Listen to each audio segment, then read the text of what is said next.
दोस्तों, बहुत समय पहले की बात है। किसी नगरी में एक युवक रहा करता था। वह युवक बहुत ही शर्मीला था। वह इतना शर्मीला था कि जब भी उसके सामने कोई नया व्यक्ति आ खड़ा होता तो वह उससे बात तक नहीं करता था। यहां तक कि जिन्हें वह जानता था, पहचानता था, उनसे भी बात करने में उसे बहुत शर्माया करता था। वह उनसे भी ठीक से बात नहीं कर पाता था और अपनी इस समस्या के कारण वह खुद ही बहुत परेशान रहता था, क्योंकि वह अपने जीवन में कुछ कर ही नहीं पा रहा था।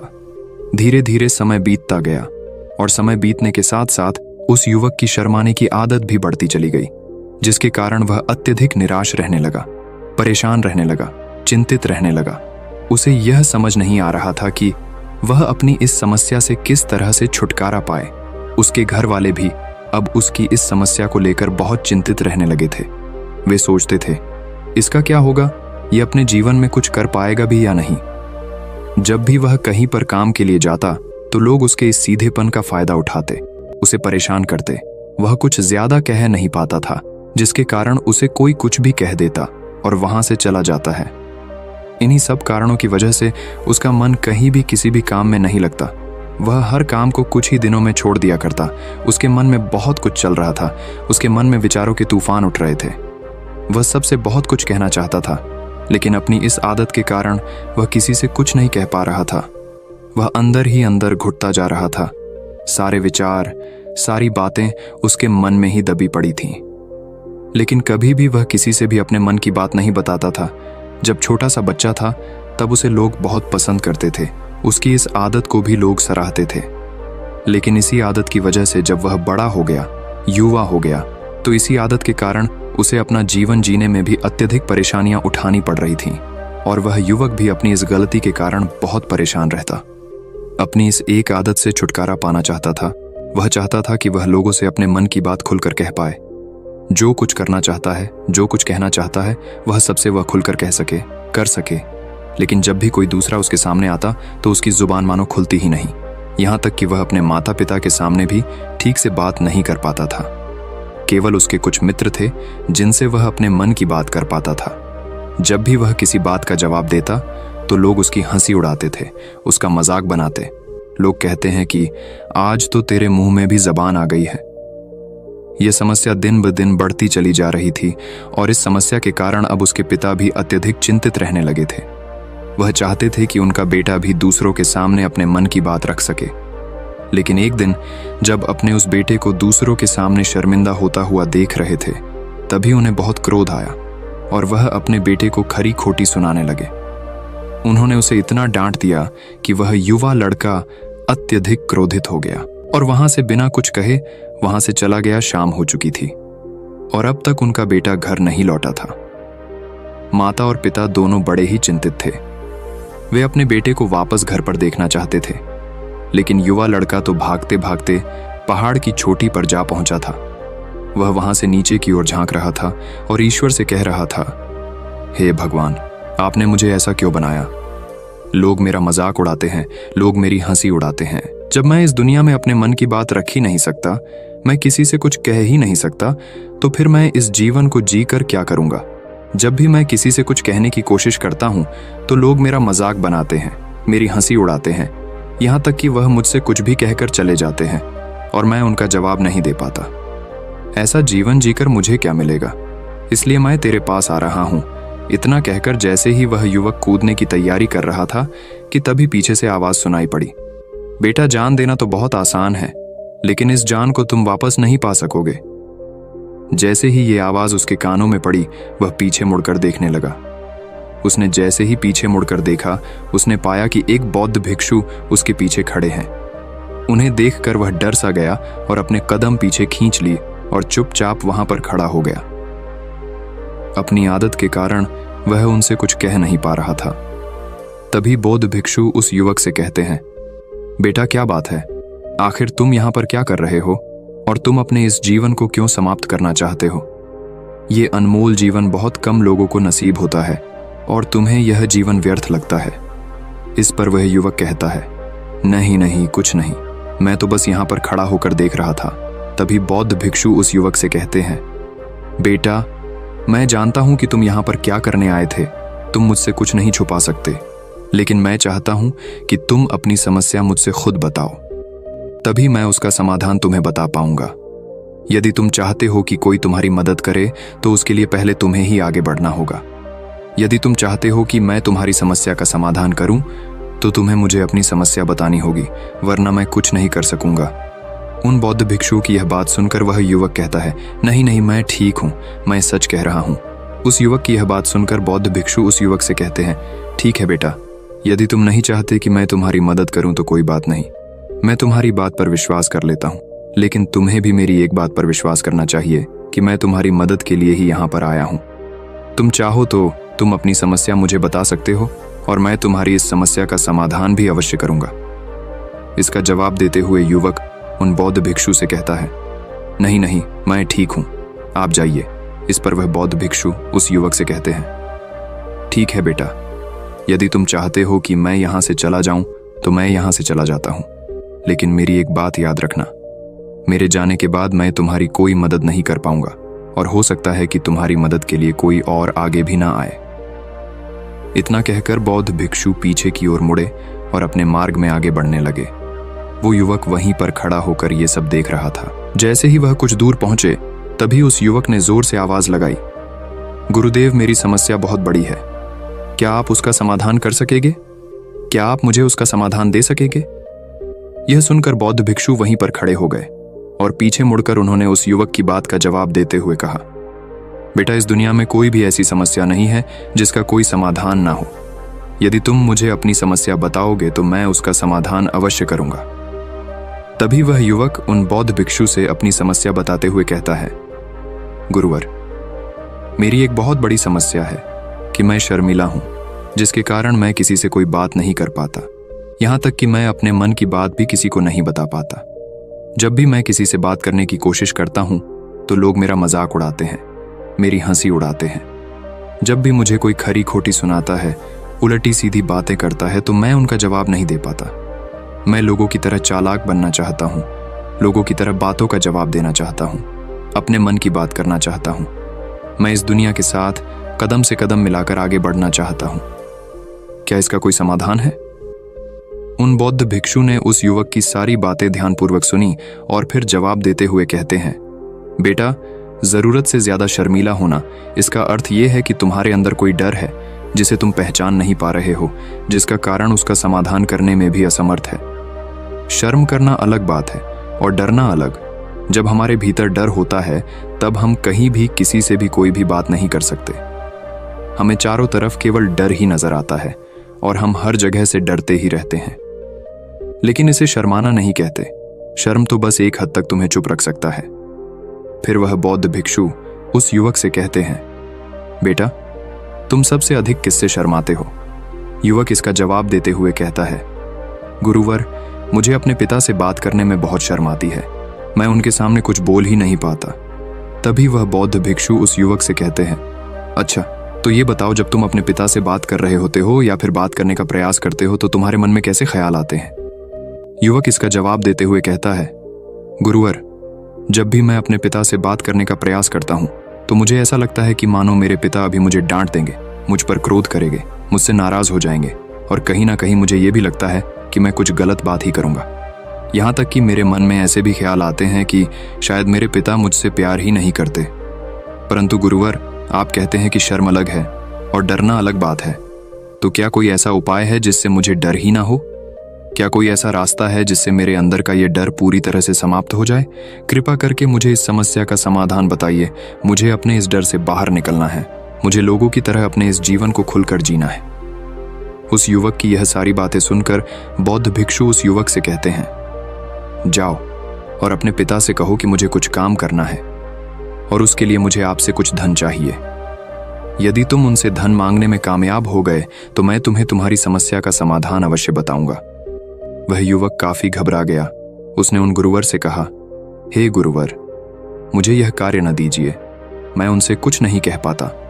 उनके सामने तो मेरी बोलती तक बंद हो जाती है। मैं उनसे धन भला कैसे मांगूंगा? ये बात सुनकर बौद्ध भिक्षु उस युवक से कहते हैं, तब तो तुम्हारी समस्या का कोई भी समाधान नहीं है और ना ही तुम कभी भी अपने जीवन को खुलकर जी पाओगे। यह बात सुनकर युवक उन भिक्षुओं से कहता है, गुरुवर्ग, ऐसा ना कहे, कृपा करके मुझे कोई और कार्य बताइए, कोई ऐसा कार्य जिससे मेरे अंदर का डर पूरी तरह से समाप्त हो जाए।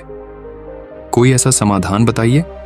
इसका जवाब देते हुए वह बौद्ध भिक्षु उस युवक से कहते हैं, बेटा, यदि तुम्हें अपने अंदर के डर को समाप्त करना है तो पहले तुम्हें मेरा यह कार्य करना होगा जो मैंने तुम्हें कहा है।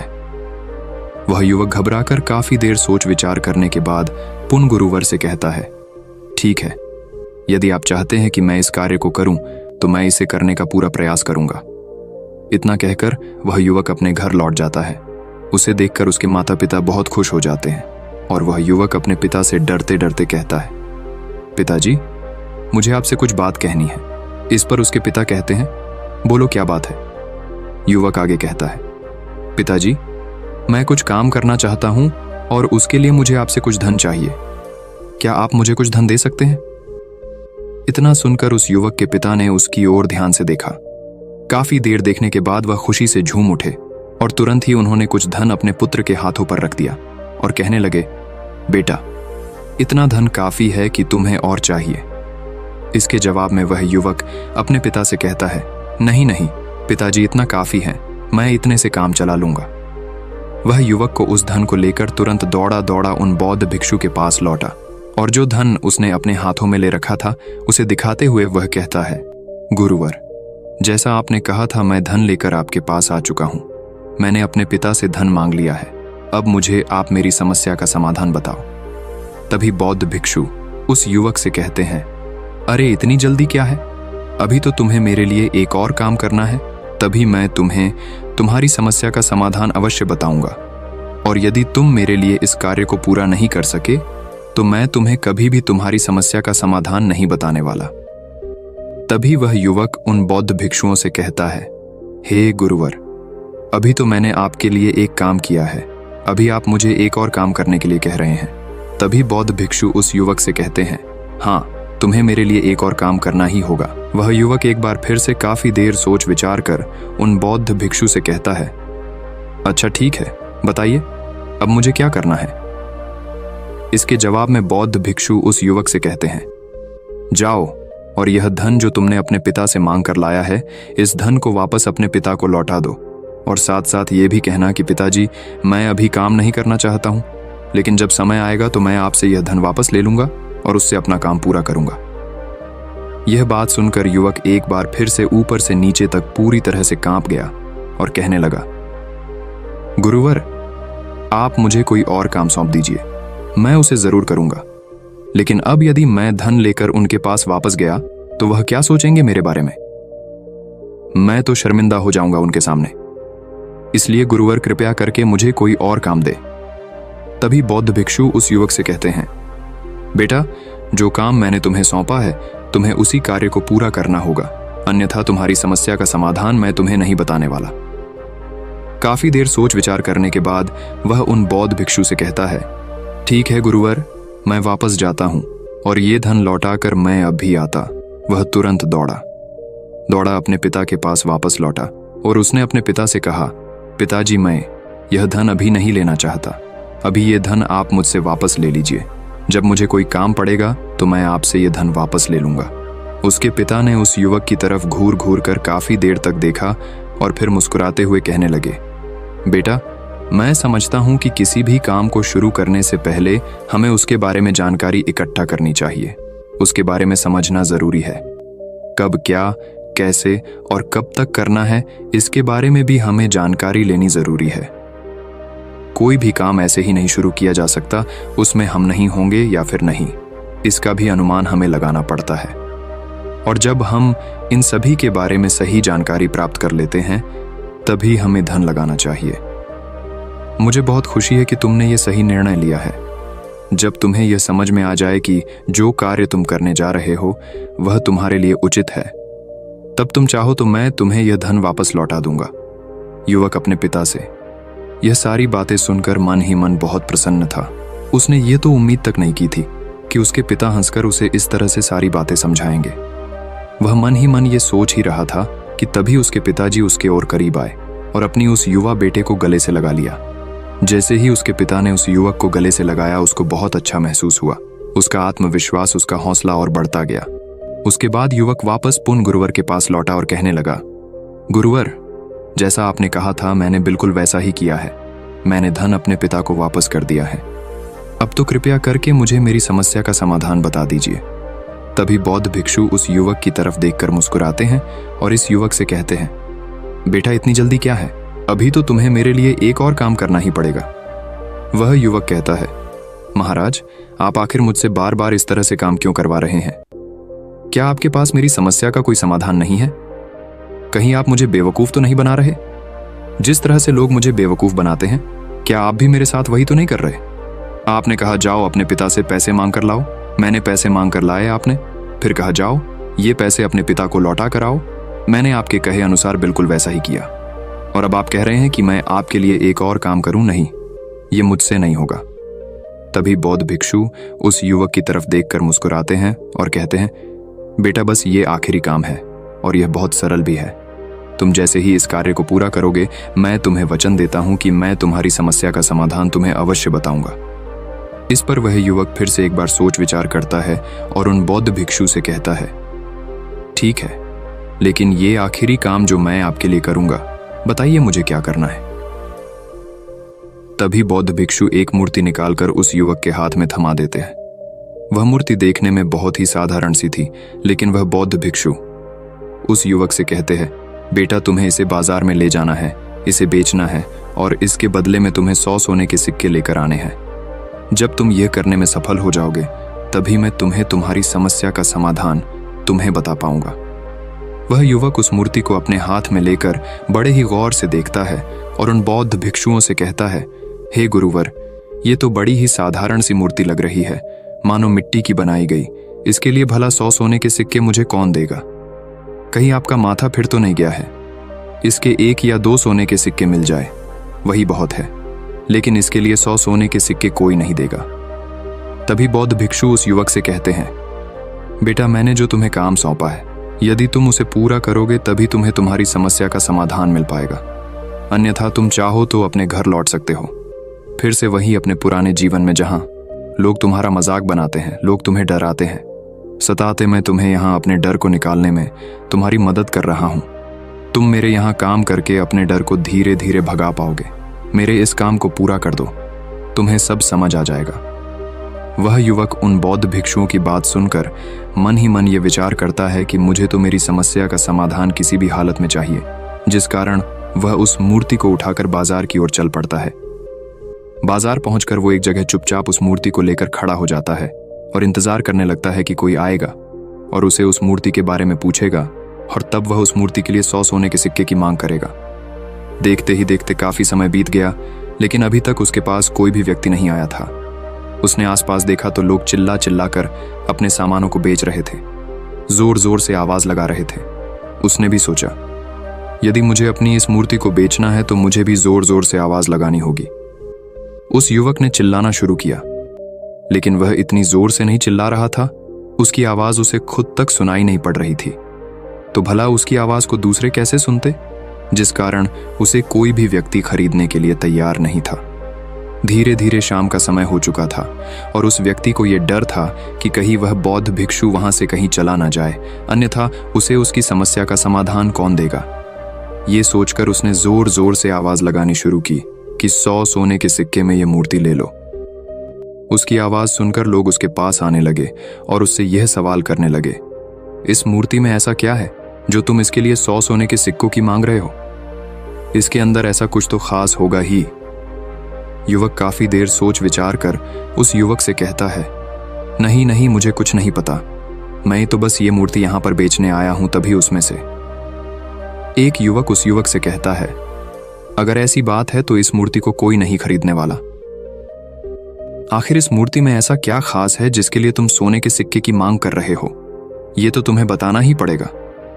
धीरे धीरे कई लोग उसके पास आए और सभी ने बस एक ही सवाल किया, आखिर इस मूर्ति में ऐसा क्या खास है, ऐसी क्या बात है जिसके लिए तुम सोने के सिक्के की मांग कर रहे? उस युवक ने उससे बातचीत की, उन्हें समझाने की कोशिश की, कई प्रयत्न किए, लेकिन कोई भी उस मूर्ति को सोने के सिक्के देकर खरीदने के लिए तैयार नहीं था। वह निराश हो गया, उसे कुछ समझ नहीं आ रहा था कि वह क्या करे। तभी बाजार में उसने देखा कि कुछ लोग अपने सामानों की खासियत बता रहे हैं, उसे बेचने के लिए उसकी खास खास बातों के बारे में लोगों को समझा रहे हैं। ये देखकर उसने भी सोचा कि मुझे भी इस मूर्ति की कुछ खासियत लोगों को बतानी है। उसने फिर एक बार जोर जोर से आवाज लगानी शुरू की, समस्या का समाधान निकालने वाली मेरी गुरु की इकलौती मूर्ति, जो इस दुनिया में केवल एक ही है।